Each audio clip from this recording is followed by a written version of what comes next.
The sky above Paris was a soft shade of gold as the sun began to set behind the Eiffel Tower. The city lights were starting to blink awake, and the streets filled with people who seemed to carry a kind of happiness that belonged only to this place. Anna stood by the hotel window, looking out, feeling the cool breeze brush her face. It was supposed to be a perfect family vacation, one she had dreamed of for years. Her husband, Michael, was out on the balcony taking pictures, and their daughter, Lily, sat on the bed scrolling through her phone, smiling quietly. Everything seemed peaceful. But peace, Anna would later realize, was only a thin layer that hid what was waiting beneath. She didn't know that before the night ended, a single message would change everything. Anna still remembered that night. The way the lights reflected on the wet cobblestone streets after a sudden rain. The smell of coffee drifting up from the cafe below. The laughter of tourists blending with the sound of a street musician's violin. It had been one of those nights that felt almost magical. She had gone to bed thinking how lucky she was, a happy family, a trip to Paris, a daughter growing into a beautiful young woman. But even as she thought that, something inside her felt slightly off, a quiet whisper of unease that she couldn't quite explain. Maybe it was the way Lily had been acting lately, quiet, distracted, almost secretive. Or maybe it was just the mother's instinct that never truly rests. Earlier that day, they had visited the Louvre Museum. Michael was excited, talking endlessly about art, while Lily seemed to drift behind them, texting someone on her phone and pretending to smile when Anna looked back. Anna noticed, but didn't say anything. She thought maybe Lily was just missing her friends. Teenagers are like that, she told herself. But now, standing in the quiet of their hotel room, Anna couldn't stop thinking about it. Something in Lily's eyes had changed lately, a mix of fear and sadness that didn't belong to a 16-year-old girl. The phone buzzed. It was a small sound, barely noticeable, but in that silence, it felt like a sudden crack. Anna reached for it, thinking it was one of her friends back home. But the number was unknown. There was no name, no photo, just a text that made her hands turn cold. "Pack up now. Your daughter has a secret." For a moment, Anna thought it was a prank. Maybe some scam message. But then, she noticed something that made her heart stop. The message had her name in it. "Anna, don't ignore this." Whoever sent it knew her. She turned toward Lily, who was still sitting on the bed, her face glowing in the blue light of her phone screen. For a second, Anna felt a wave of confusion and fear. She looked at Michael, who was now scrolling through his camera pictures, completely unaware. Should she tell him? Or should she wait? Her mind began to spin. The message repeated itself in her head, over and over. "Pack up now. Your daughter has a secret." What kind of secret? Who would know something about her daughter that she didn't? Anna didn't sleep that night. She kept turning, listening to the soft hum of the city outside, to the faint sound of Lily's phone vibrating now and then. Each vibration felt like a piece of the puzzle she didn't yet understand.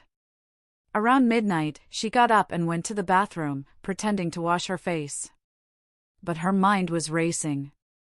She checked her phone again, no new messages. She even tried replying to the number. "Who is this? What do you mean?" But there was no response. Just silence. She stared at the screen until her reflection in the mirror behind it began to blur. When she returned to bed, Lily was asleep. At least, she seemed to be. But even in the dim light, Anna noticed that Lily's phone was still in her hand, her thumb pressed against the screen like she had fallen asleep while texting. Anna slowly reached out, hesitated for a moment, and then gently took the phone. The screen lit up. There were several messages, from someone named E. The last one read, "Did you tell them yet? You can't hide it forever." Anna froze. Her breath caught in her chest. Tell them what? What couldn't Lily hide? Her first thought was fear. Was her daughter in danger? Was someone blackmailing her? Or worse, was Lily hiding something that could break their family apart? The room suddenly felt smaller, the air heavier. She placed the phone back carefully, pretending nothing happened. But her heart was pounding too loudly to ignore. The next morning, the city was bright again, full of color and noise. The Eiffel Tower shimmered in the distance. Michael was cheerful, talking about breakfast by the river. Lily smiled too, maybe too much. Anna kept watching her, trying to find answers in every little gesture. She thought about showing the text to Michael but stopped herself. If Lily truly had a secret, she didn't want to expose her without understanding first.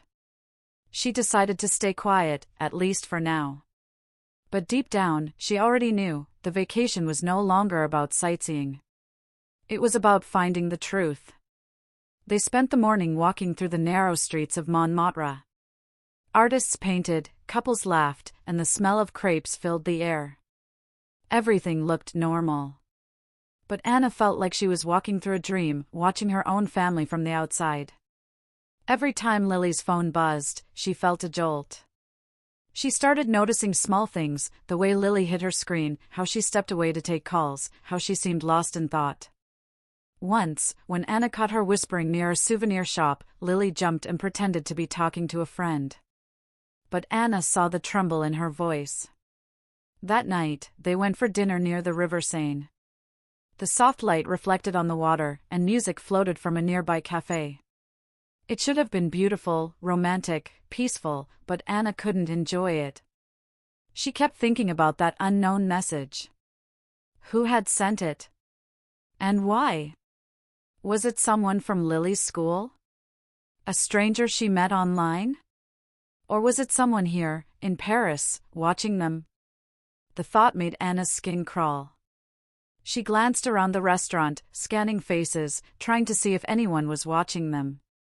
A man at the corner table caught her attention, middle-aged, wearing a dark coat, eyes hidden behind glasses. He seemed to be looking their way, but when she looked back again, he was gone. When they returned to the hotel, Anna decided she couldn't take it anymore. She needed to talk to Lily. As soon as Michael went to shower, she sat beside her daughter and said softly, "Lily, is everything okay?" Lily looked surprised, almost scared. "Of course, Mom." "Why?" Anna hesitated. She wanted to ask about the messages, but she didn't. She just smiled and said, "You've been quiet lately." "That's all." Lily nodded, forcing a smile. "I'm fine, Mom. Just tired." But her voice cracked a little, and Anna knew she was lying. Later that night, Anna received another text from the same number. This time, it said, "You waited too long. He knows now." Her heart stopped. Who was he? Michael? Or someone else? She felt her hands shaking as she read the words again and again. The street lights outside flickered, and for the first time, she felt truly afraid. She ran to the balcony and looked out at the city below, crowds of people, cars moving slowly, laughter echoing from the cafes. Everything seemed so normal, yet nothing was normal anymore. Somewhere in that endless maze of streets, someone knew her daughter's secret. Someone was watching them. When she turned back, she saw Lily standing by the door, her face pale, eyes wide, as if she had seen a ghost. Anna hid her phone quickly, trying to act calm. "What's wrong, sweetheart?" she asked, but Lily didn't answer. She just whispered, barely audible, "Mom, we need to leave. Now." The room fell silent. Outside, thunder rolled in the distance, and rain began to tap against the window. Anna's heart was racing. Her daughter's eyes were filled with fear, the same fear she had seen in those texts. She wanted to ask what was happening, but the words wouldn't come. Lily took her hand and said, "Please, Mom. Don't ask questions. Just pack your things." Anna stared at her, confused and trembling. The words from that first text echoed in her head again, louder this time, "Pack up now. Your daughter has a secret." And in that moment, Anna finally understood something terrible. Whoever sent that message was right. Her daughter was hiding something. Something big. And whatever it was, it had just found them in Paris. Rain fell heavily over Paris that night, turning the glowing streets into mirrors of yellow and red light. The Eiffel Tower in the distance looked blurred behind the mist, its top lost in the clouds. Inside the small hotel room, Anna stood frozen near the door, watching her daughter with wide eyes. Lily's hands were trembling, her face pale and scared. The words she had just spoken, "Mom, we need to leave now," still hung in the air like smoke. For a long second, Anna couldn't move. Her mind was trying to make sense of it all. Why was Lily afraid? What was she running from? Michael stepped out of the bathroom, still drying his hair with a towel, confused by the tension in the room. "What's going on? Why do you both look like that?" he asked. His voice was calm, but his eyes were searching their faces for an answer. Anna opened her mouth to speak, but Lily quickly interrupted. "Dad, can we please go? I don't feel safe here." Michael frowned. "Not safe? What are you talking about?" "It's just a hotel, Lily." He laughed lightly, thinking she was being dramatic, but when he saw Anna's worried face, his smile faded. Something wasn't right. He could feel it too. "Okay," he said slowly, "what's happening here?" Anna didn't know what to say. Should she tell him about the strange messages? Should she show him the text that said, "Your daughter has a secret"? But something inside told her to wait. She turned to Lily instead. "Sweetheart," she said softly, "why do you want to leave? Did someone say something to you?" Lily shook her head. "I can't explain right now. Please, Mom. Please, can we just go to another hotel? I'll tell you everything later." Her voice broke, and tears filled her eyes. That was enough for Anna. She didn't need any more proof that something was seriously wrong. Within 10 minutes, they were packing. Clothes went into bags without folding, shoes stuffed into corners, passports checked twice. Michael kept asking questions, his voice rising each time. "Why are we running? Did someone threaten you?" But neither Anna nor Lily answered. Lily kept glancing at the window, as if she expected someone to appear there at any moment. When they finally stepped out of the room, the hallway was silent except for the steady sound of rain hitting the roof. Anna led the way to the elevator, but Lily stopped her. "No," she whispered, "stairs." Her voice was shaking. Michael looked confused, but followed anyway. They moved quickly down the narrow stairwell, their footsteps echoing. Somewhere above, the elevator doors opened with a soft ding, and for a moment, Anna thought she heard another set of footsteps, slow, heavy, following. By the time they reached the lobby, Anna's heart was pounding. The receptionist looked up, surprised to see them leaving in the middle of the night. "Madam, are you checking out?" he asked in his polite French accent. Anna forced a smile. "Yes. We had a change of plans." She handed him the keycard, her hands shaking slightly. The man nodded, but his eyes lingered on Lily for a moment too long, and Anna felt a chill crawl down her spine. Outside, the city looked almost empty. The rain had scared most people indoors, leaving only the sound of water running through the gutters and the occasional honk of a taxi. They hurried to the curb. Michael flagged down a cab, and they climbed inside. As the car started moving, Anna looked back at the hotel through the wet window, and for a split second, she saw a shadow standing by the entrance, watching them. It was a man, wearing a dark coat, the same one she thought she saw at the restaurant earlier. Her breath caught. She blinked, but when she looked again, the man was gone. The taxi driver turned slightly. "Where to, madam?" he asked. Anna hesitated. She hadn't thought that far ahead. Near the train station," she said finally. The driver nodded and kept driving. Inside the car, the silence was heavy. Michael looked out the window, trying to stay calm. Lily sat between them, staring down at her phone, her lips pressed tightly together. Anna wanted to ask so many questions. What's happening? Who sent that message? What secret are you hiding? But she was afraid that if she asked too soon, her daughter would shut down completely. The taxi drove along the River Seine, and for a moment, the city looked beautiful again, the reflection of the streetlights dancing on the water, the faint sound of an accordion in the distance. But to Anna, everything looked different now. The city she once thought was romantic now felt like a maze, full of shadows and secrets. When they reached the train station, Lily suddenly said, "Not here." "Keep going."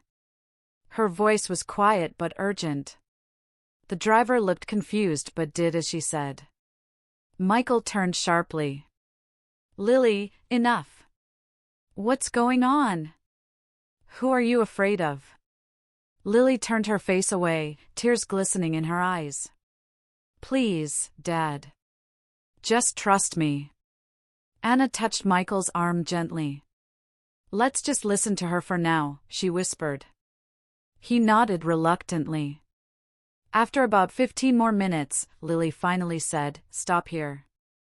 They were in a quieter part of the city, near some old apartment buildings. The rain had slowed to a drizzle, and the streets were almost empty. They got out, paid the driver, and stood under a small awning. Anna turned to her daughter. "Lily, please," she said softly. "You have to tell us what's going on." Lily looked at both of them, her eyes red and tired. For a moment, she looked like she was about to speak, but then her phone buzzed. She froze. Anna watched her daughter's hands shake as she read the message. The screen light reflected on her face, making her look ghostly pale. "What is it?" Anna asked. Lily didn't answer. She simply turned the phone toward her parents. The message said, "You shouldn't have left. We know where you are." Michael took a step back. "What the hell is this?" he whispered. "Who is sending these messages?" Lily finally broke down. "I didn't mean for any of this to happen," she cried. "I thought I could fix it before you found out." Anna felt cold all over. "Fix what, Lily?" she asked gently. "What are you talking about?" Lily wiped her face and whispered, "There's a man. I met him online months ago. He said he was my age, but he wasn't. He knows things about me, things I never told anyone. I tried to stop talking to him, but he started threatening me. He said if I didn't meet him here, he'd tell everyone my secret." Anna's heart broke. She felt as if the ground beneath her had disappeared. "What secret?" she asked, but Lily shook her head. "Please don't make me say it," she whispered. "Not here." Michael's face turned red with anger. "You mean to tell me some stranger has been following us? Watching us?" He looked around the street as if expecting the man to appear from the shadows. "We're calling the police," he said firmly. But before they could move, another message appeared on Lily's phone. This one was worse than all the others. It said, "Don't call anyone, or you'll regret it." Anna grabbed the phone, her hands shaking. "This is enough," she said. "We're going to the police right now." But when she looked up, she saw a car parked across the street. The engine was running, and through the fogged-up windshield, she could make out a figure sitting inside, watching them. Her heart stopped. "Michael," she whispered, pointing. He turned and saw it too. The car's headlights flicked on for a second, then off again. A silent warning. Without another word, they began walking quickly down the street. The rain started again, heavier this time, soaking through their clothes. Anna held Lily's hand tightly, her mind spinning. She couldn't believe this was happening. A family vacation that was supposed to bring them closer had turned into a nightmare. They turned down a narrow alley, hoping to lose whoever was following them. The sound of footsteps echoed behind them, slow, steady, deliberate. Michael turned around, his jaw tight. "Go," he said quietly. "Take Lily and keep walking. I'll handle this." Anna shook her head. "No. We stay together." But before they could argue, a dark figure stepped into the alley behind them. The man was tall, wearing a black coat and a hat that hid most of his face. He stopped a few feet away and said something in a low voice, but the rain drowned out his words. Then he took a step closer. Lily screamed. Michael moved in front of them, his voice strong. "Stay back," he shouted. The man didn't move. He just stood there, watching them. Then, slowly, he raised his hand and showed them a phone. The same unknown number that had been sending Lily messages flashed on the screen. Anna felt her stomach twist. This was him.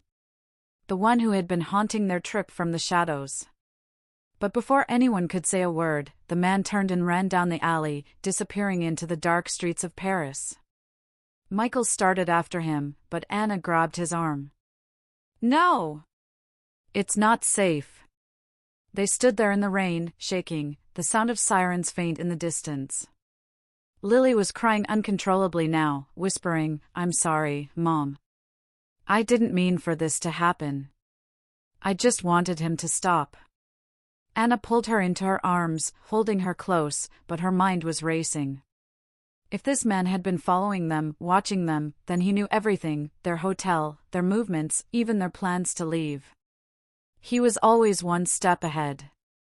And now, she realized with a sinking feeling, he wasn't finished yet. Because just as they started walking again, Anna's phone buzzed in her pocket. She pulled it out with trembling hands. The message said, "You can run, but you can't hide. Paris is small. And your daughter still hasn't told you the truth." Anna stared at the screen as the rain kept falling. Her heart was pounding so loudly she could barely breathe. Whatever secret Lily was hiding, it was far from over. The rain slowed by morning, leaving the city soaked and quiet. The sky over Paris was gray and heavy, like the clouds themselves carried secrets. Anna sat by the window of a small cafe, holding a cup of coffee that had long gone cold. Michael sat across from her, his eyes tired and red. Lily sat between them, silent, staring at her hands. None of them had spoken much since last night. They had walked for hours before finding this cafe that opened early, hoping to rest and think. But peace was impossible now. Fear had moved in like a shadow that refused to leave. Anna looked at her daughter. Lily's face was pale, her eyes swollen from crying. She looked so young, so fragile, nothing like the confident teenager who used to laugh and talk about her dreams. "Lily," Anna said softly, "we can't stay like this. We need to know everything. What's really going on?" Lily didn't respond at first. Her fingers traced the edge of the table nervously. Finally, she whispered, "I never wanted you to find out this way." Michael leaned forward. "Find out what?" His voice was calm but full of fear. Lily hesitated, tears forming in her eyes. "It started months ago," she said quietly. "There was this page online, a place where people posted art, photography, music. I used to share my drawings there. One day, someone messaged me. His name was Eric. He said he was 17, that he lived in London, that he loved my art. We started talking every day. He was so kind at first. He said he understood me better than anyone." She paused, her voice trembling. "I told him things I never told anyone. Things about how lonely I felt. About how you and Dad were always busy. About how I didn't have many friends at school." Anna's heart ached. She reached out and held Lily's hand. "Sweetheart, it's okay. Go on." Lily nodded. "He said he wanted to meet me someday. I didn't think it was dangerous. He sent pictures of himself, funny videos, even drawings. It felt real. But then, things changed. He started asking for things. Personal things. And when I said no, he became angry. He said if I didn't do what he wanted, he'd send my drawings and my messages to everyone at school. He said he'd ruin my life. Anna covered her mouth, horrified. Michael clenched his fists under the table. Lily's voice shook as she continued. So I did what he asked. I sent him pictures, not bad ones, just normal ones at first. But he wanted more. He started talking about meeting me in person. When I said I couldn't, he told me he already knew where we lived. He sent me a picture of our house. Anna felt her blood turn to ice. Oh, God, she whispered. Lily wiped her tears.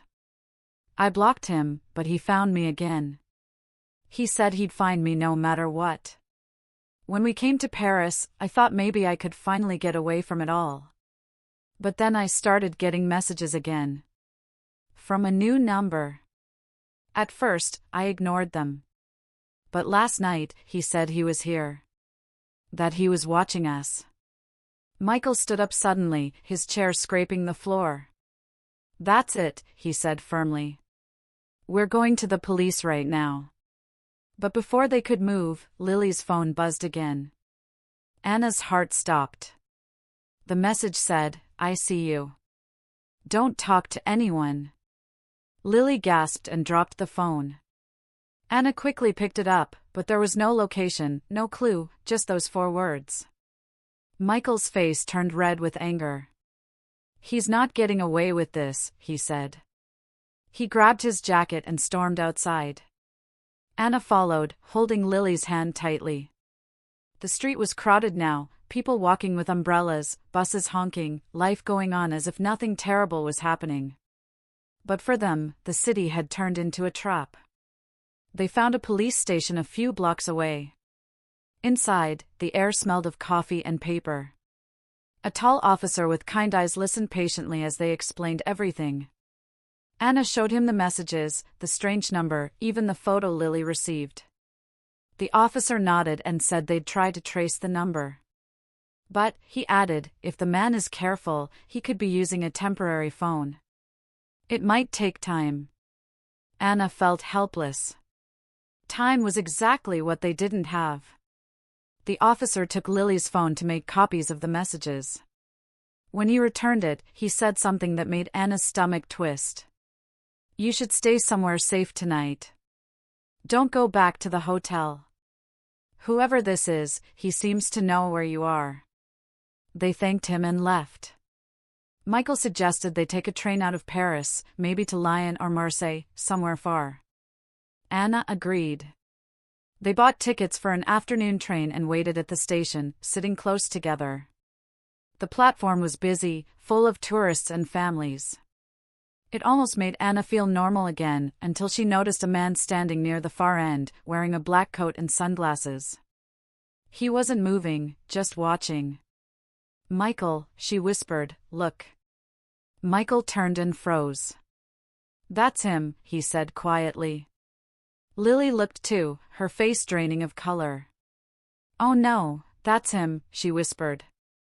Anna's pulse raced. Are you sure? Lily nodded slowly. He used to send me pictures of himself.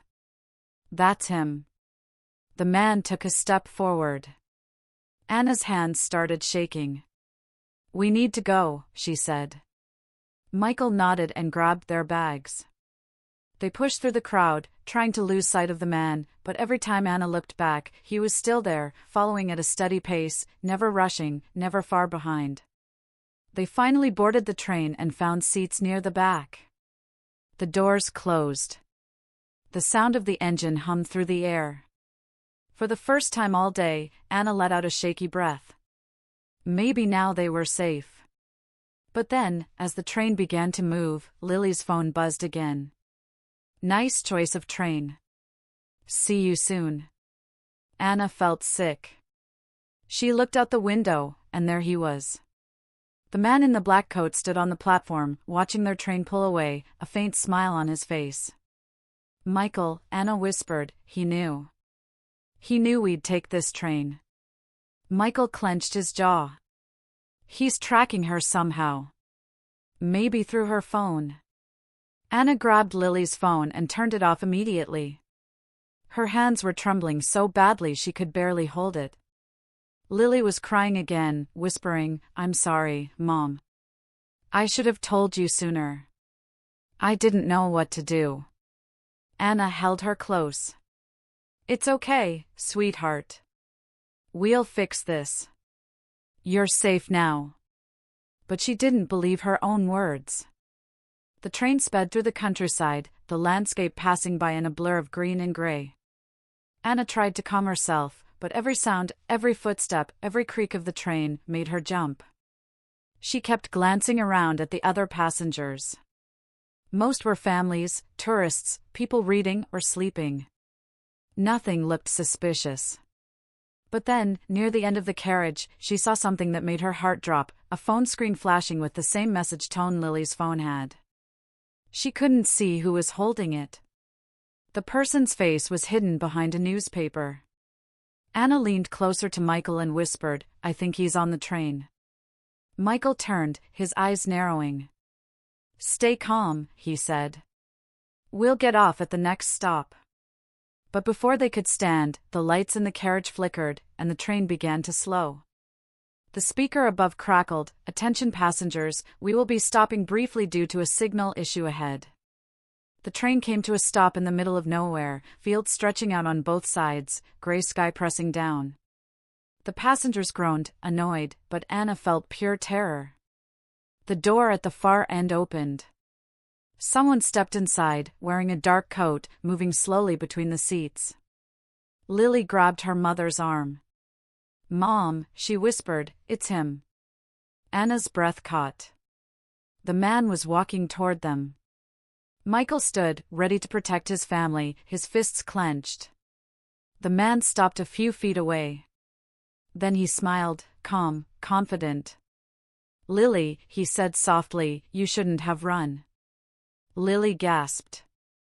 Before Michael could move, a train officer appeared from behind. "Sir, please sit down," the officer said firmly. The man turned, his expression changing instantly. "Of course," he said, smiling politely, and walked back toward the other carriage. Anna's knees felt weak.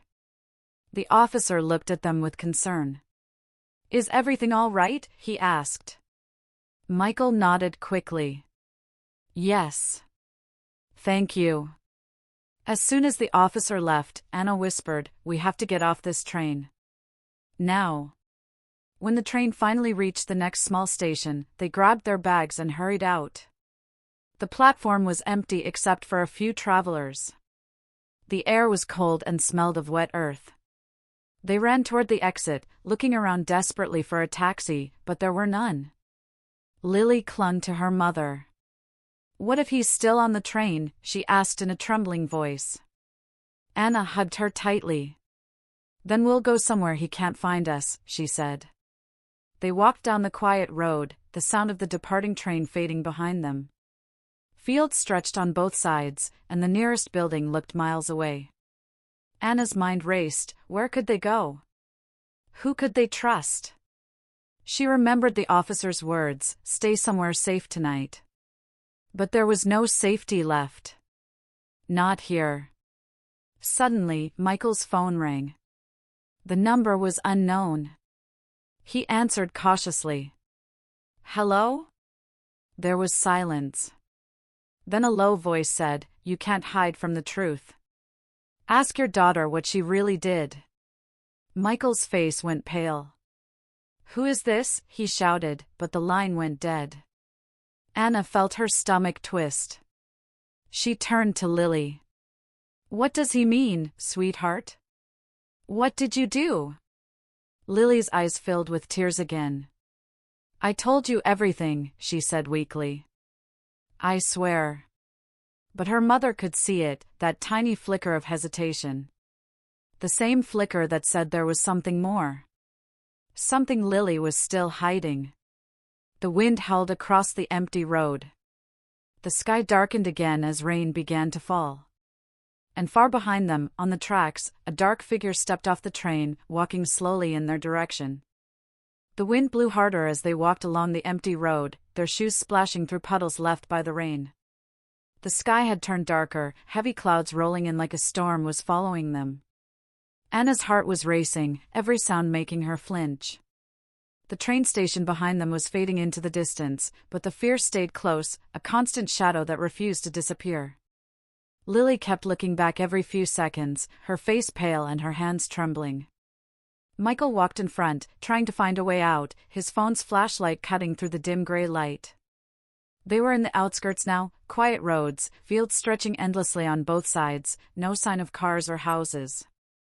There must be a village ahead, Michael said, trying to sound confident.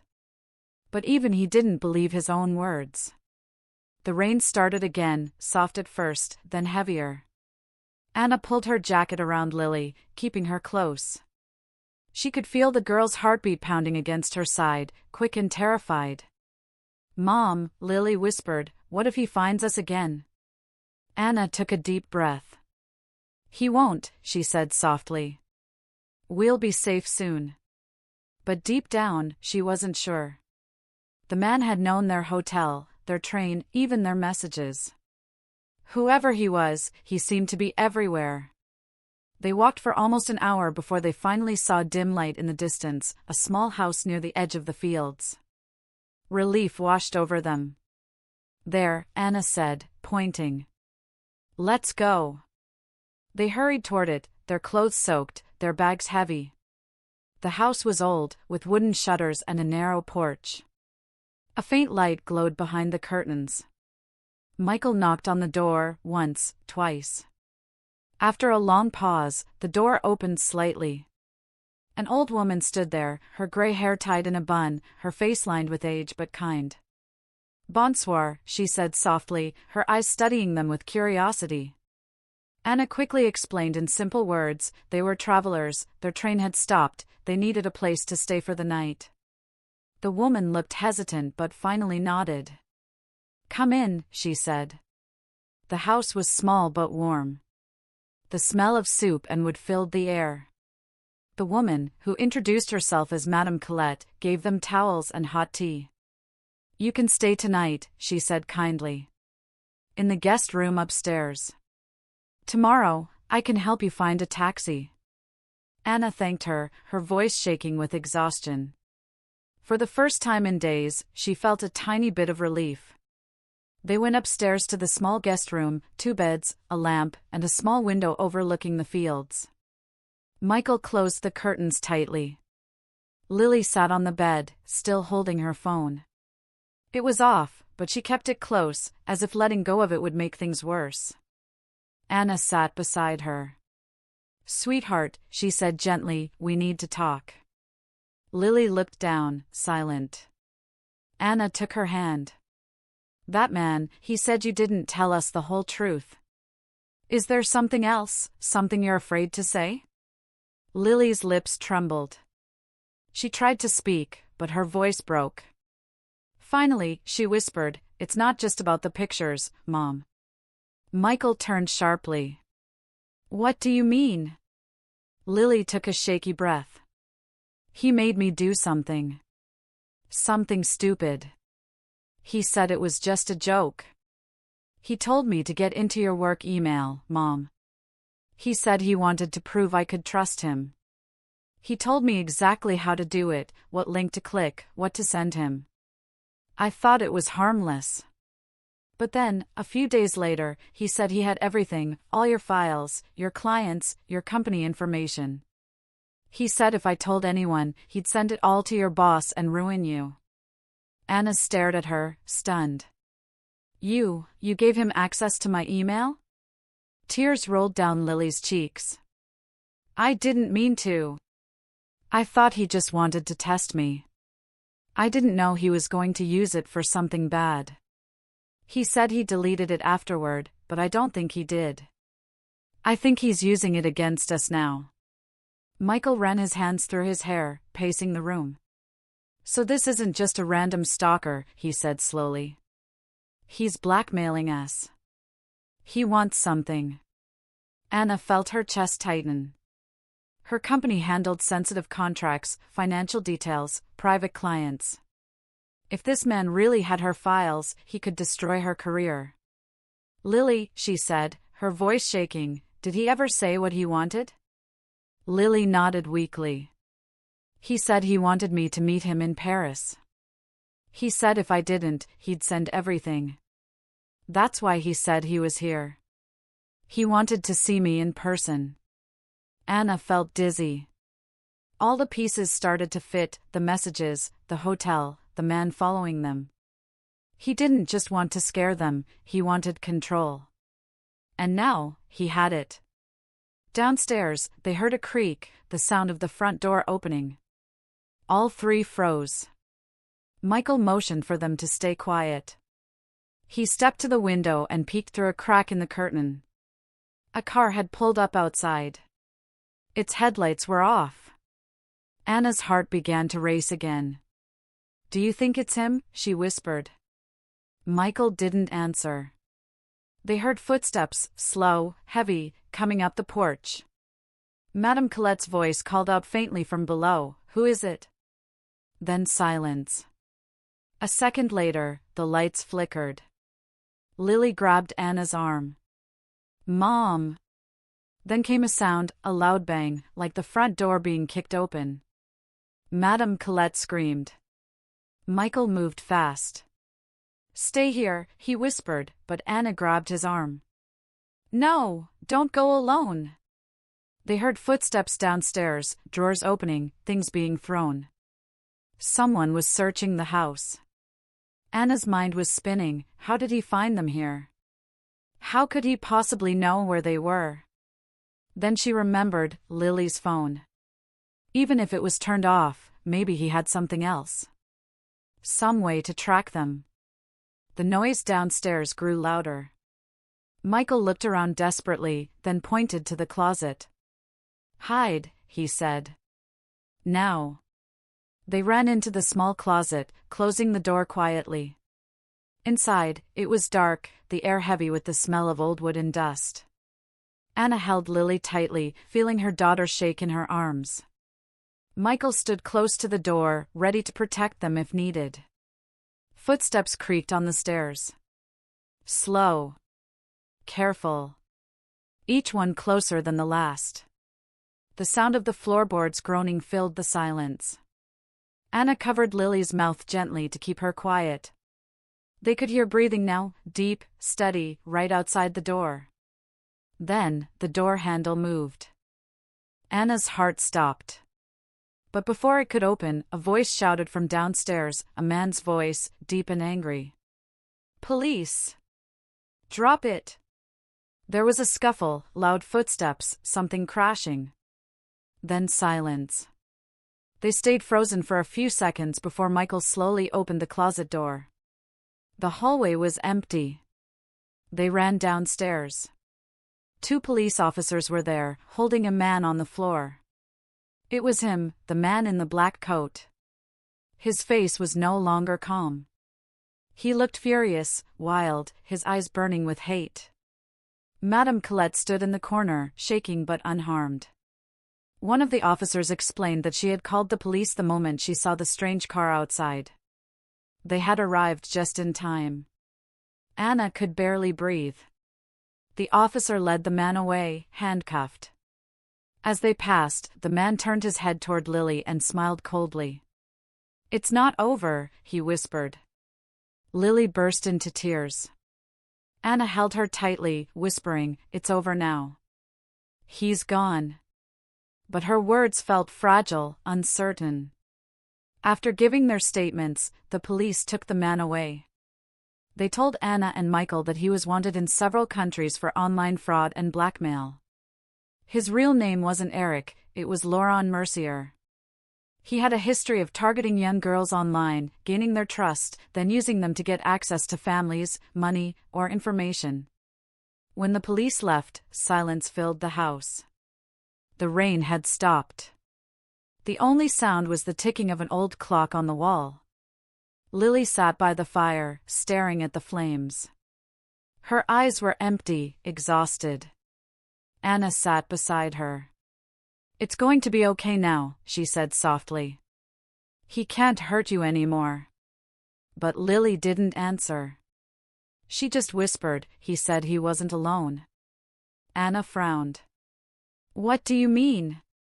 Lily turned to her, her eyes wide with fear. He told me once that if anything ever happened to him, someone else would take over. Someone worse. Anna froze. Outside, in the darkness beyond the window, a car drove past slowly. The headlights flashed across the room, and for just a moment, Anna thought she saw another figure standing by the fence, watching the house. The lights disappeared. The night went quiet again. Anna's chest tightened. She looked at Lily, then at Michael. Maybe Laurent was gone. But the secret, the real danger, might not be. The next morning, the rain had finally stopped. The air outside Madame Colette's house smelled fresh, and the sunlight pushed through the clouds like a slow promise of peace. Birds were singing faintly in the trees, and the fields glistened under the light. But inside the small house, the mood was still heavy and quiet. Anna sat at the wooden table, her hands wrapped around a cup of coffee that had already gone cold. Her eyes looked tired, distant. She hadn't slept much. Neither had Lily. Michael was talking softly with Madame Colette near the window, arranging a ride back to Paris. The police had assured them that Laurent Mercier, the man who had stalked them, was in custody, and that they could safely return to the city. But Anna couldn't relax. Every sound still made her jump. Every shadow still felt like it might be hiding someone. Lily came down the stairs slowly, her face pale and eyes red. She looked older somehow, as if the fear had stolen a part of her childhood overnight. "Good morning," she said quietly. Anna smiled weakly and pulled out a chair for her. "Are you okay?" she asked. Lily nodded, but her voice was faint. "I just want to go home." Michael looked at them both. "We'll go straight to the police in Paris," he said firmly. "We'll give them everything, the phone, the messages, the emails. Then we'll talk to your office, Anna. They need to know what happened." Anna agreed, though a part of her wanted to run away from everything, from Paris, from her work, from the mess that had torn their peaceful life apart. But she knew she couldn't. The truth had to come out, no matter how painful. A few hours later, Madame Colette's friend drove them back to the city. The ride was long and silent. The beautiful countryside rolled past the window, but none of them were in the mood to admire it. When the Eiffel Tower finally appeared in the distance, Anna felt her stomach twist. She had always loved Paris, its lights, its streets, its music. But now it felt different. Cold. Unsafe. They went straight to the police station, where an officer named Inspector Rousseau met them. He had kind eyes and a serious voice. "You did the right thing by coming," he said after listening to their story. "Laurent Mercier is dangerous, but he will not bother you again." He took Lily's phone, Anna's laptop, and the messages for evidence. While they spoke, Anna noticed something odd. Rousseau kept checking his computer screen, his eyebrows furrowing slightly. When she asked what was wrong, he hesitated. "Madam, you said Laurent used your work email, yes?" Anna nodded. "Yes." He told Lily to click a link that gave him access. Rousseau looked uneasy. "It seems that 2 days ago, someone logged into your company's account from another location in Paris, long after Laurent was arrested." Anna's heart stopped. "That's impossible," she whispered. "He's in custody." "Yes," Rousseau said. "Which means someone else has the data now." The room went silent. Lily looked terrified again. Michael leaned forward. "Can you find out who it was?" Rousseau nodded slowly. "We're trying. The IP address is registered to a co-working space near Montmartre. We'll send a team to check it." He paused, then added, "Do you know anyone who could have reason to hurt you or your company?" Anna shook her head. Her company, an investment firm, had many clients, some of them wealthy and secretive, but she couldn't think of anyone who would target her personally. Rousseau promised to update them soon, and they left the station feeling even more uneasy. It was as if they had escaped one danger only to walk into another. Back at their hotel, the manager recognized them and rushed over. "Madam, we were worried. You left so suddenly." Anna forced a smile and explained they had a family emergency. The manager handed her an envelope. "This came for you yesterday. Left at the desk." Anna frowned. "For me?" She opened the envelope. Inside was a small folded piece of paper. Only one sentence was written. "He told you the truth. But not all of it." Anna's hand trembled. There was no name, no signature, nothing else. Just those chilling words. Michael took the note and looked at it under the light. "No handwriting we recognize," he said quietly. "But whoever wrote this knew where we were." Lily backed away, her voice shaking. "He said he had someone else. What if they're watching us right now?" Anna looked around the hotel lobby, the people chatting, the sound of cups clinking, a man sitting alone by the window with a newspaper. Everything looked normal. But her skin crawled. She could feel eyes on her, even if she couldn't see them. That night, none of them slept much. Anna sat by the window, watching the city lights flicker below. She couldn't stop thinking about that message. "He told you the truth, but not all of it." What truth? What part of the story was missing? The next morning, Inspector Rousseau called. His voice was tense. "Madam, we checked the co-working space. The person who logged into your account used a fake name and ID. But we found security footage. You need to come to the station." When they arrived, Rousseau played the video on his screen. Anna leaned in, her stomach tight. At first, the image was blurry, a small office, a woman sitting at a computer. Then the camera zoomed slightly. The woman's face came into focus. Anna gasped. It was someone she knew, Emily, her assistant from the office. The young woman who had worked with her for 3 years. The one she had trusted completely. "She works for me," Anna said, her voice barely a whisper. Rousseau nodded. "Do you know why she would do this?" Anna shook her head, stunned. Emily was quiet, polite, loyal. She had never shown any sign of anger or greed.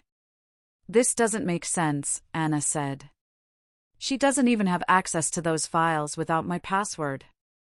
"Unless someone gave it to her," Rousseau said calmly. Anna turned to Lily, but her daughter looked confused and scared. "I never talked to her," Lily said quickly. "I swear." Michael put a hand on Anna's shoulder. "There must be a reason. Maybe he, Laurent, forced her to." But Rousseau didn't look convinced. "We've tried to reach her, but she's disappeared. No one has seen her since yesterday morning." The silence that followed was heavy. Anna felt dizzy again, her thoughts spinning in circles. "So she's missing," she said quietly. "Yes," Rousseau said. "And the account she used to log in, it downloaded your company's data again this morning." Anna's heart sank. "Again?" Rousseau nodded. "And this time, the data wasn't just company files. It included your family's travel records, your hotel, your flight, even this address." Anna stared at him, realization slowly spreading across her face. "They're not after the company," she whispered. "They're after us." Lily began to cry softly. Michael wrapped his arm around her, but his own face was pale. "Why us?" he asked. Rousseau leaned back in his chair. "That's what we need to find out. Whoever is behind this knows a lot about you, your schedule, your family, even your daughter's habits online. This is not random." As they left the station, the city felt different again, colder, darker, full of hidden eyes. Anna couldn't shake the feeling that someone was following them. Every reflection in a shop window made her turn. Every phone ring made her jump. That evening, as they sat quietly in their hotel room, there was a soft knock on the door. Michael stood up, cautious. "Who is it?" No answer. He opened the door a few inches. The hallway was empty. But on the floor, just outside the door, was another envelope. White. Plain. Michael picked it up slowly and handed it to Anna. She opened it with trembling hands. Inside was a small photograph, a picture of Lily, taken from behind, walking near the police station that morning. On the back of the photo, one line was written in neat handwriting. "You can't protect her forever." Anna's breath caught in her throat. She looked at Michael, then at Lily, who had gone completely pale. Somewhere out there, someone was still watching them. And they had just made it clear they weren't finished yet. The morning light slipped weakly through the hotel curtains, painting soft stripes across the floor. Paris was awake again, cars humming, horns echoing, people walking briskly on the wet streets below. But inside the hotel room, silence hung like a heavy fog. None of them had slept properly after finding that photo. The message on the back, "You can't protect her forever," kept replaying in Anna's mind, like a whisper that refused to fade. Lily sat on the bed, holding a pillow tightly against her chest. Her eyes were red and tired. Michael was pacing by the window, checking his phone every few minutes as if expecting another message. Anna sat at the small desk, staring at the photograph again. It had been taken just a few hours earlier, near the police station. That meant someone had followed them there, watched them, and then found where they were staying. She looked at the handwriting again, neat, precise, but somehow cold. It didn't match Lauren's bold, messy scrawl from the earlier texts. This was someone else. Someone more careful. Anna took a deep breath and looked at Michael. "I can't sit here and do nothing," she said firmly. "I need to find Emily." Michael turned toward her. "Anna, we should let the police handle this." "They're already trying," Anna said, her voice shaking but strong. "But she worked with me. I know her routines, her habits. Maybe I can find something they can't."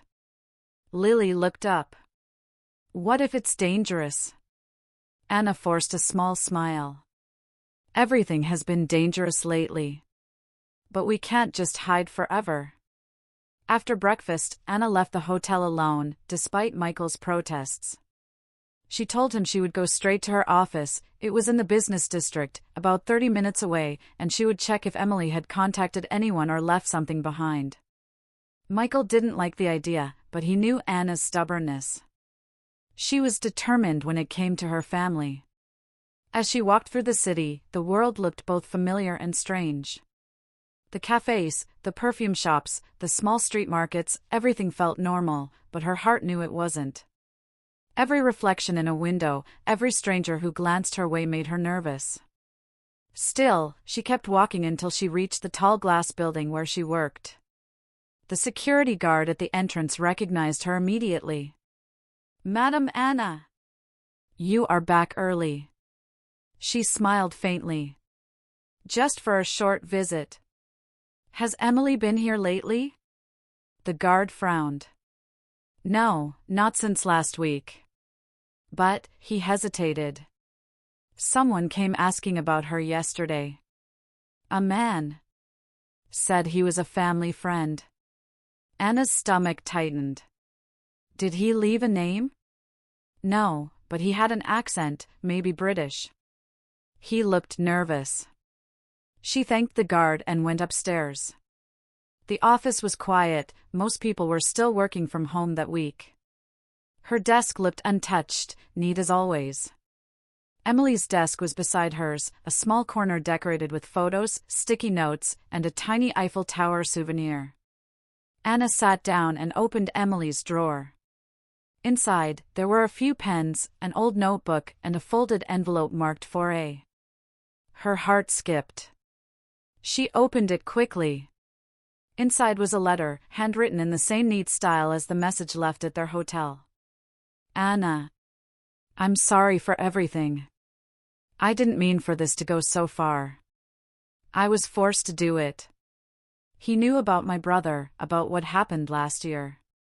He said if I didn't help him, he would ruin us both. I thought once you found out, it would end. But it's worse now. There's someone else, someone you worked for. Please, don't trust anyone from the office. They're watching. If anything happens to me, look for the book I left behind. You'll understand. Emily. Anna's hands trembled as she finished reading. Emily hadn't betrayed her for money, she had been blackmailed, just like Lily. And now, she was missing, possibly in danger. She looked around Emily's desk again. There were several books on a small shelf, business journals, language guides, and one old novel, Les Miserables. Something about that one stood out. Anna picked it up and flipped through the pages. Halfway through, something slipped out, a folded photo. It was a picture of Emily with a young man, smiling at a cafe. On the back was written, "To my brother, Alex, always safe, always strong." Anna frowned. Emily had never mentioned a brother before. But now she understood, he was the one Laurent had used against her. And maybe this brother was the key to everything. She took a picture of the letter and the photo, then carefully placed everything back. As she stood up to leave, she noticed something strange. Her computer monitor had a faint light. It was on, even though she had shut it down before their trip. She touched the mouse, and the screen flickered to life. An email window was open. The sender's address was hidden, but the subject line made her blood run cold. "Did you find the book?" Before she could react, a new line of text appeared, typing itself in real time. "He told you half the story. Do you want the rest?" Anna froze. Someone was remotely connected to her computer. Her hands shook as she typed back slowly. "Who are you?" The reply came instantly. "Someone who wants what's yours." Then the screen went black. Anna stood still for a moment, her heart pounding so hard she could hear it. She unplugged the computer, grabbed her phone, and ran out of the office. Outside, the streets were busy again. She looked over her shoulder, scanning faces, but saw no one familiar. She called Michael and told him everything in a rushed voice. "I'm coming back," she said. "Something's not right." On the way back to the hotel, her mind spun in circles. Someone who wants what's yours. What did that mean? Her files? Her company? Her family? She didn't know.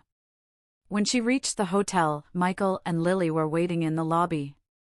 "You were gone too long," Michael said, his face tense. "What happened?" Anna showed him the letter and photo. Emily was being blackmailed, she explained. And now she's gone. But someone else, someone connected to Laurent, hacked into my computer. They're watching everything. Before Michael could respond, the hotel manager approached nervously. "Madam, I'm sorry to disturb you, but there was a man asking for you again. He said you left something in the lobby last night." Anna's chest tightened. "Did he say his name?" The manager shook his head. "He only said this." He handed her a small brown envelope. Inside was a train ticket. Destination, Lyon. Departure, tonight, 9 p.m. Underneath the ticket, a note was written in the same neat handwriting. "If you want the truth about your daughter's secret, come alone." Lily's eyes filled with fear. "Mom, you can't go," she cried. "It's a trap." Michael grabbed the envelope, scanning it carefully. "They're trying to separate us again." "That's what they do." But Anna shook her head slowly. "No, if Emily's still alive, if she left these clues, maybe she wants me to go. Maybe she's trying to tell me something." Michael looked at her like she'd lost her mind. "Anna, please. They've been one step ahead every time. You go there alone, you may not come back. Anna sat down, staring at the ticket. Lyon was hours away. A city she barely knew. But something deep inside her whispered that this was the only way to end it, to find out who was really behind everything, before they destroyed what was left of their family. She took Lily's hand and looked into her daughter's tearful eyes. I promise, I'll be careful, she said softly. But I need to do this. Lily shook her head, crying harder. He said you can't protect me forever. What if he's right? Anna smiled faintly and brushed her hair back. Then I'll prove him wrong. That night, as the clock neared 9, Anna stood on the platform at the Paris Gare de Lyon station. The air was cold, filled with the sounds of trains and announcements echoing through the halls. People hurried past, carrying luggage, hugging goodbyes, unaware of the fear that twisted in her chest. She held the ticket tightly in her hand. The train to Lyon was about to depart. She hesitated for a moment, thinking about Lily and Michael waiting back in the hotel, about Emily's note, and about the stranger's message, someone who wants what's yours. Then, just as she stepped forward to board, her phone buzzed. It was a text from an unknown number. If you get on that train, you'll never see your daughter again. Anna froze in place, her breath catching in her throat as the train doors opened before her. The announcement echoed through the station, train to Lyon departing in 5 minutes. The sound made Anna's heart race faster. The platform was crowded with travelers, the air thick with the smell of rain, metal, and distant coffee from the small cafe nearby. She stood still, her phone shaking in her hand. The message glowed on the screen, if you get on that train, you'll never see your daughter again. The words felt heavy, burning into her chest. Her fingers trembled as she looked around. People were moving quickly, voices blending into a low hum, suitcases rolling on the concrete. But in the middle of all that movement, Anna felt frozen. She looked at the phone again. The number was unknown, but the style of the message, short, calm, and cruel, was the same as the one on the photograph, the same as the letter at the hotel. It wasn't Laurent. It was the other one. The one still watching. Anna's breathing grew shallow. She turned slowly, scanning faces, a man in a hat reading a newspaper, a woman whispering on her phone, a young couple laughing near the vending machine. Any of them could be watching her. Any of them could be the one who sent that text. The train's whistle broke through the air, long and sharp. Her mind screamed 2 voices at once. Go. Don't go. If she went, she might find Emily. She might find answers. If she stayed, she might protect her family. Her phone buzzed again. Another message. You have 1 minute to decide. Anna's hands shook harder. She opened her contacts and hovered over Michael's name. She wanted to call him, to tell him everything. But she stopped. What if they were watching the call? What if they were listening right now? The note from Emily's letter echoed in her mind, don't trust anyone from the office. They're watching. The final boarding call echoed across the platform. Anna's pulse was a drumbeat in her ears. Without thinking, she took 1 deep breath and stepped forward. She boarded the train.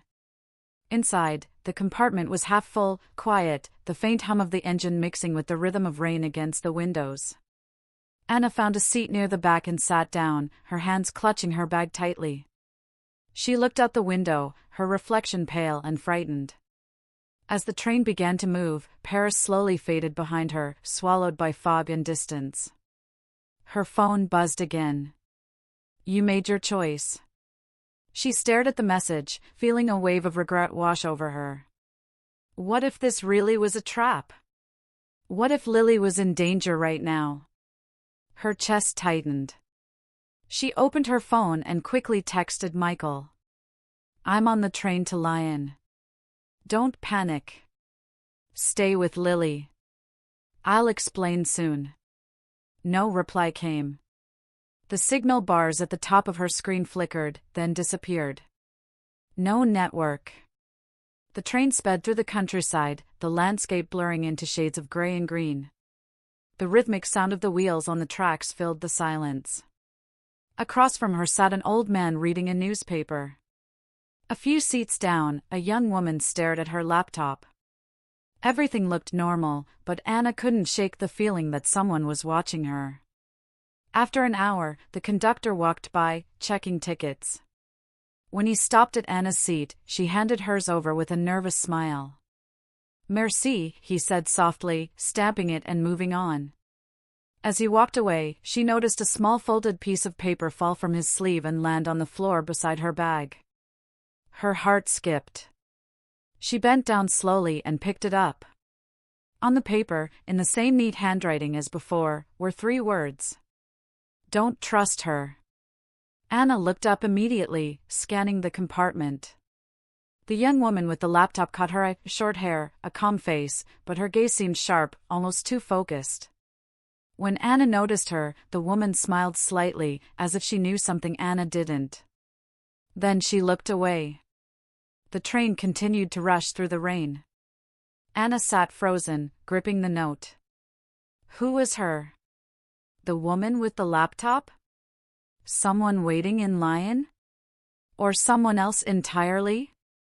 An hour later, the train slowed as it entered a small rural station halfway to Lyon.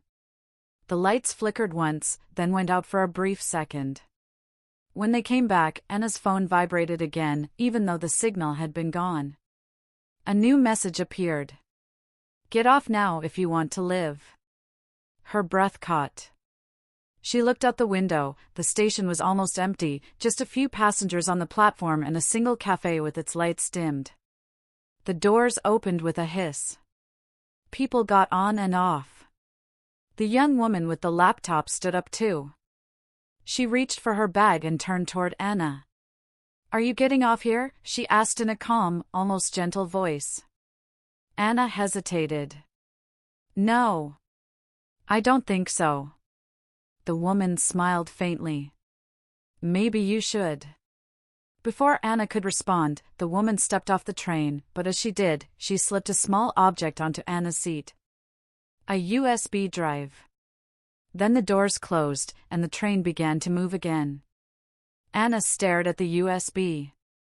Her mind raced. Was this another trap, or was the woman trying to help? Her hands trembled as she picked it up and hid it in her bag. The rest of the journey felt endless.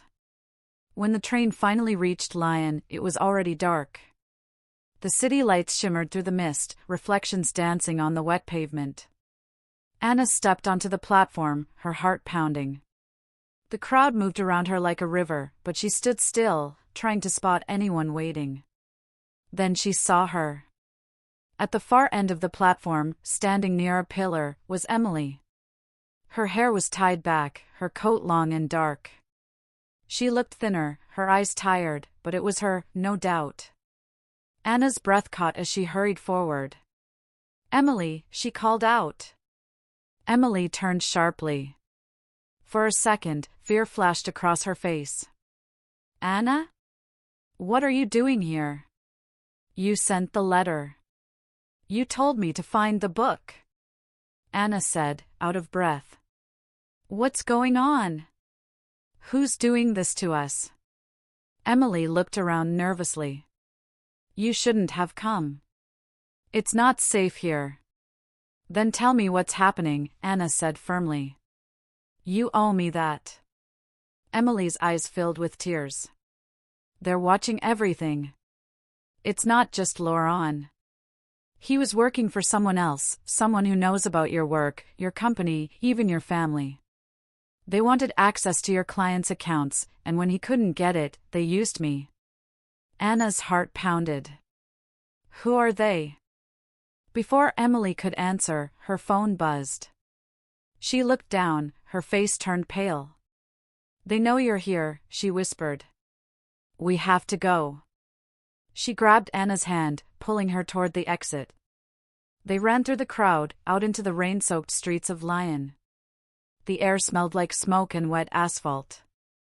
Somewhere nearby, a siren wailed. They ducked into a narrow alley, breathless. Emily, please, just tell me the truth, Anna begged. Who's behind this? Emily hesitated, her eyes darting nervously toward the street. It's someone from your company, she said finally. Someone close to you. Anna froze. From my company? Emily nodded. He's been planning this for months. Laurent was just his messenger. The real man, he's dangerous, Anna. He doesn't want your money. He wants control. He said if I didn't bring you here, he'd hurt your daughter. Before Anna could respond, a car engine roared at the end of the alley. Headlights flashed, blinding them. Emily screamed, pulling Anna back, but it was too late, the car sped toward them. Anna jumped aside, crashing into the wall, her arm scraping against the brick. The car screeched to a stop, and two men stepped out, dressed in black coats. Run! Emily shouted. They sprinted down the alley, their footsteps echoing on the wet ground. One of the men shouted something in French, and a gunshot rang out, hitting the wall beside them. Anna's heart nearly stopped. They turned the corner, panting, searching for somewhere to hide. Ahead was an old warehouse, its door half open. They ran inside, slamming it behind them. The air inside was cold and smelled of oil and dust. Light from a single broken window spilled across the floor. Anna pressed her back against the wall, gasping for breath. Emily clutched her side, trembling. They're not going to stop, Emily whispered. He wants to finish this tonight. Who? Anna demanded. Who is he? Emily opened her mouth to answer, but before she could speak, the sound of slow footsteps echoed through the warehouse. Someone had followed them inside. A tall figure stepped out of the shadows, the dim light catching the edge of his face. Anna's eyes widened in shock. It was someone she knew. Someone she had trusted. Hello, Anna, he said softly, his voice calm and familiar. I told you not to come. Anna froze. Her breath caught as the familiar voice echoed through the empty warehouse. The tall figure stepped forward, the dim yellow light from the street spilling across his face, and there he was. Michael. Her husband. The man she trusted most in the world. Her hands went cold. The room seemed to spin around her. Michael, she whispered, barely able to say the word. He looked calm, too calm, his face expressionless. You shouldn't have come here, Anna, he said softly. I was trying to keep you away from this. Emily's eyes went wide. He's the one, she whispered, stepping back. He's the man Laurent worked for. Anna shook her head slowly, disbelief flooding her voice. No, that's not true. Michael, tell me she's lying. But Michael didn't answer. His eyes were tired, filled with something between regret and cold determination. He took a step closer, the sound of his shoes echoing against the concrete floor. You were never supposed to know, Anna. You were supposed to stay in Paris, stay safe. But you never listen when danger's near. Anna's heart raced. She backed up until she felt the rough wall against her back. What are you talking about? What is this? What have you done? Michael sighed. You think I wanted this? I built everything for us, for Lily. But your company, your projects, your data, they were the key. The people I worked with wanted access. Laurent was supposed to make it simple. Then Emily came into the picture and ruined everything. He glared at Emily, who looked pale and terrified. She started asking questions. She got too close. Emily spoke shakily, You lied to me. You said it was just about information. You never told me you'd hurt anyone. Michael's jaw tightened. It wasn't supposed to go this far. But you both forced my hand. Anna could barely breathe. Her voice came out broken. So all of this, the texts, the threats, Laurent, even that note about our daughter, was you? Michael hesitated, his silence saying everything. Anna's tears spilled over. You scared your own family. You made me believe my daughter was in danger. I had to, he said quietly. They were watching me. They wanted to make sure I could control you. If I didn't, they'd take everything, the house, the accounts, even Lily. I did what I had to do. The words hit her like a blade. You used me. He looked away for a moment. I tried to protect you. You don't understand how dangerous they are. Emily took a step forward. It's over, Michael. They don't need you anymore. You're just another name on their list. Michael turned sharply toward her. You think you're safe, Emily? You were just bait. You were supposed to disappear after Lion. The silence that followed was heavy. Anna's chest ached as she looked at him, the man who had promised her forever, now standing in front of her as a stranger. The rain outside grew stronger, tapping against the broken window like distant whispers. Suddenly, Anna heard faint sirens in the distance. Someone must have heard the gunshot earlier. Michael noticed it too. His eyes darted toward the sound. They're coming, he muttered. We need to leave. I'm not going anywhere with you, Anna said firmly. Michael's voice hardened. Don't make this harder. You don't know what they'll do if they find you. Anna stepped back, her hand clutching her phone. She quickly pressed the emergency call button, but before she could say anything, Michael grabbed her wrist. Stop it, Anna. Please. She struggled against his grip. Let me go. Emily tried to intervene, but Michael pushed her back. Stay out of this, he shouted. His calmness was gone now, panic had taken over. In the chaos, Anna's bag fell open, and the USB drive slipped out, sliding across the floor. Michael's eyes caught it. Where did you get that? He demanded. Anna looked down at it, realization striking her. It's all on there, isn't it? Everything you did. Michael lunged toward it, but Emily moved faster. She grabbed the drive and shoved it into her pocket. You'll never get away with this, she said through tears. Michael's face twisted in anger. He reached for her, but at that moment, flashing blue lights appeared through the window. Police cars screeched to a stop outside. Voices shouted in French.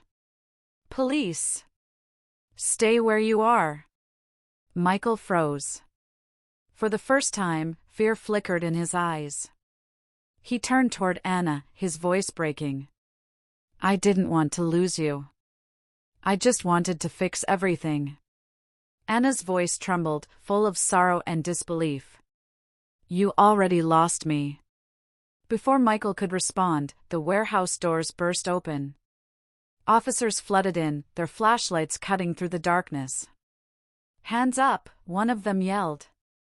Michael slowly raised his hands, his expression empty. Emily pulled Anna behind a crate as the officers surrounded Michael.